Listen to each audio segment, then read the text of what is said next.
Are you gonna jump up here? Oh, you jumping up here. You jumping up ears. You're not jumping up? Okay. You don't have to. You don't have to, sexy girlfriends. As usual, this is Neil's on Dynasty. I always start off with my kitty cats because they are the love of my life. They actually bring me happiness in times of sorrow as we are living in right now. Taking care of animals is a great thing. Please spay, neuter your pets and any others that you can get. Do trap and release for outside cats because a lot of people are actually throwing their cats away, saying, "Oh, I can't afford them. I have to move. Someone else will care for them." Good thing they don't have children. Oh, wait, they do. Ooh, bad start for kids. But anyhow, spay, neuter your cats. Get off of me, Ginger, please. Anyhow, this is Neil's on Dynasty. Please like, share, and subscribe. Be kind, helpful, and grateful because it's better than being a jerk. And buy some silver and some platinum for your future. That doesn't mean tomorrow. That means, down the road. Buy now, undervalued, severely undervalued. Sell when they're overvalued, down the road. That's not going to happen tomorrow. But if you buy it now, the wheels on the bus go round and round. That's how the economy works. You buy when it's low, wait till it gets high, sell. But anyhow, that's not what this is about. I'm telling you all this because China is fixing to fall apart and it's going to bring devastation to the world, in my opinion. And this validates my opinion, along with all the other stuff I've sent you guys. Here we go. This is as of 20 minutes ago. Holy cow. And this is, of course, China Insights there. You can't believe them. That's why I bring you the news.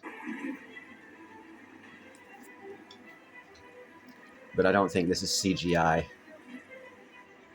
This is actually Hong Kong. September 7th, Hong Kong. This scene just took place in Hong Kong.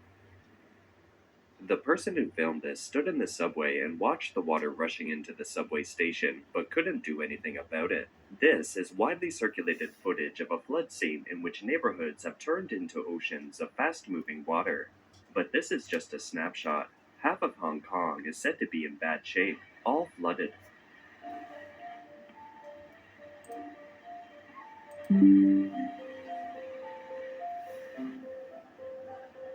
That's their financial district too, Hong Kong, by the way. And Beijing. Beijing's also underwater. But they're thriving. They're doing great. Look at that. That's a good, strong running economy. The leader of BRICS. Nothing to see here. Move along. This is temporary. They'll have it rebuilt and selling stuff again in 2 days because they're the greatest economy in the world.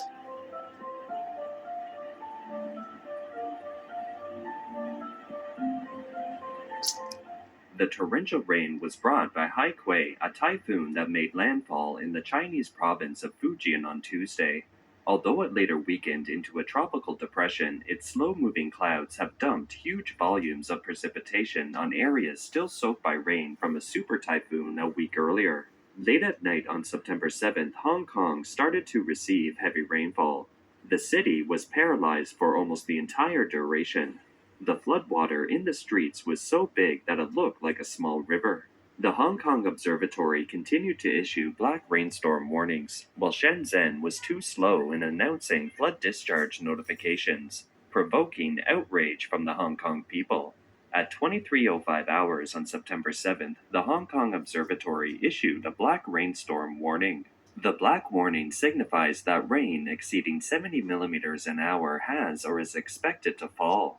It recorded 158.1 millimeters of rain in 1 hour from 2300 hours on the same day, the highest in 140 years of meteorological records in Hong Kong. All right, that's all I'm going to give you on this. Pretty much you get the point.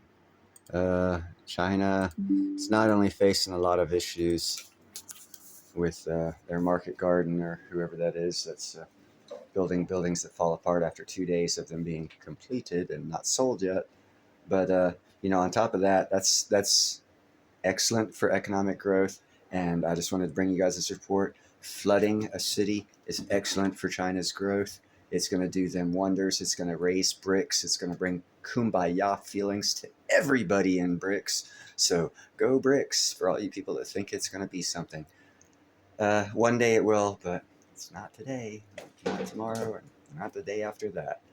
But, maybe by 2028, 2029, 2030, If they really actually work at doing something, BRICS might be something, but they've been around since 2010 and ain't done crap. The only one who puts relevant importance on it are people who want the gold price to go up. Okay, well, that's a skewed outlook from my perspective, but whatever. Uh, you guys have a nice night. I'll bring you some more news later that'll confirm that China is the greatest thing that ever happened to this world. Their economy is booming and the world is crushing down on them. And, whatever you want to believe, I personally know for a fact that China will not be around within 2 to 3 years. CCP China. The Chinese people will always be around. Their government, it's going away for multiple reasons. Not just they're destroying their own economy, not just as they put out defective weapons and give them to the Belt Road Initiative partners that throw them away and then buy weapons from America, which, by the way, is kind of weird that Pakistan's still buying weapons from America when they're the number one on the Belt Road Initiative that gets free weapons from China. But if you watch my reports, you'll find out Pakistan throws those weapons away because about 1/3 of them are defective and they don't want to commit suicide if they go to war. So they're not using the Chinese weapons because they're so great. They're number one in construction, they're number one in manufacturing, they're number one in flooding cities, and they are number one in the world for being a world reserve currency, the next leader of the world. If you want China to be the next leader of the world and you see what's going on over there, you're a fool. You guys have a nice night.